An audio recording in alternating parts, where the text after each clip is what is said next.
को दिखाते हैं प्रधानमंत्री मोदी की क्लास। नमस्कार दोस्तों, कैसे हैं आप सब।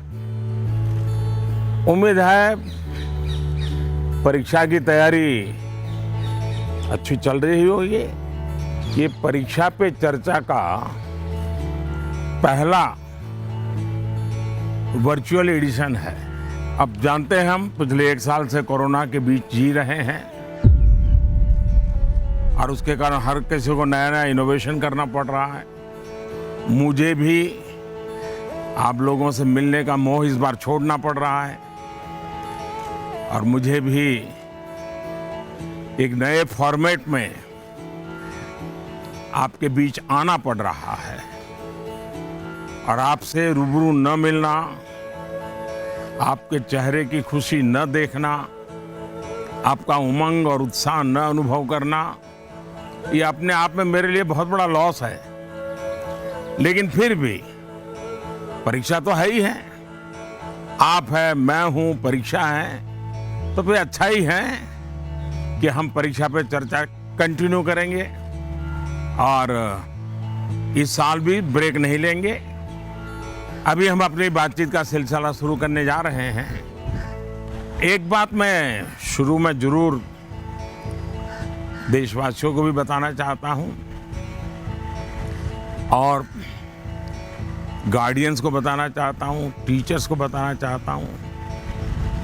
ये परीक्षा पे चर्चा है, लेकिन सिर्फ परीक्षा की ही चर्चा नहीं है। बहुत कुछ बातें हो सकती हैं। एक हल्का फुल्का माहौल बनाना है, एक नया आत्मविश्वास पैदा करना है और जैसे अपने घर में बैठ के बातें करते हैं, अपनों के बीच बात करते हैं, यार दोस्तों के साथ बात करते हैं, आइए हम भी ऐसे ही बात करेंगे।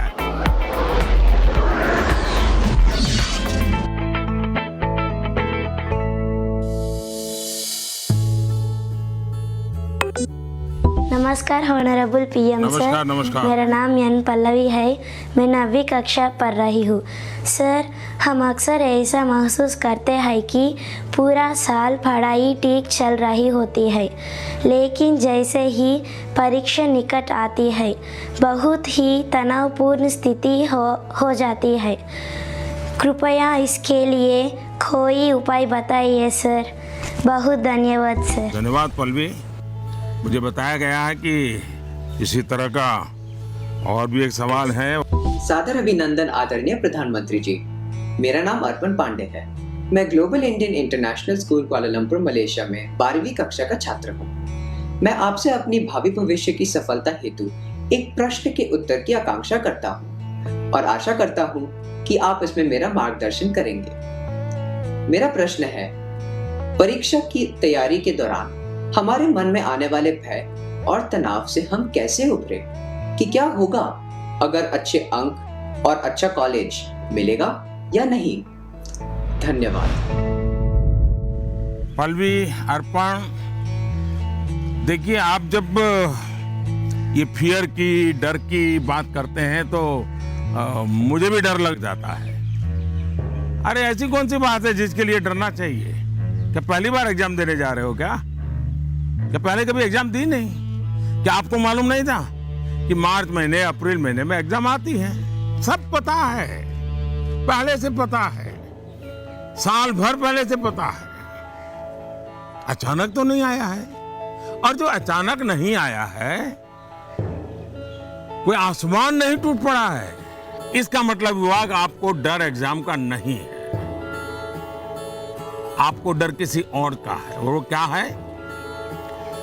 आपके आसपास एक माहौल बना दिया गया है कि यही एग्जाम सब कुछ है, यही जिंदगी है और इसके लिए पूरा सामाजिक वातावरण, कभी कभी स्कूल का वातावरण भी, कभी कभी माँ बाप भी, कभी अपने रिश्तेदार भी एक ऐसा माहौल बना देते हैं, ऐसी चर्चा करते हैं कि जैसे कोई बहुत बड़ी घटना से आपको गुजरना है, बहुत बड़े संकट से गुजरना है।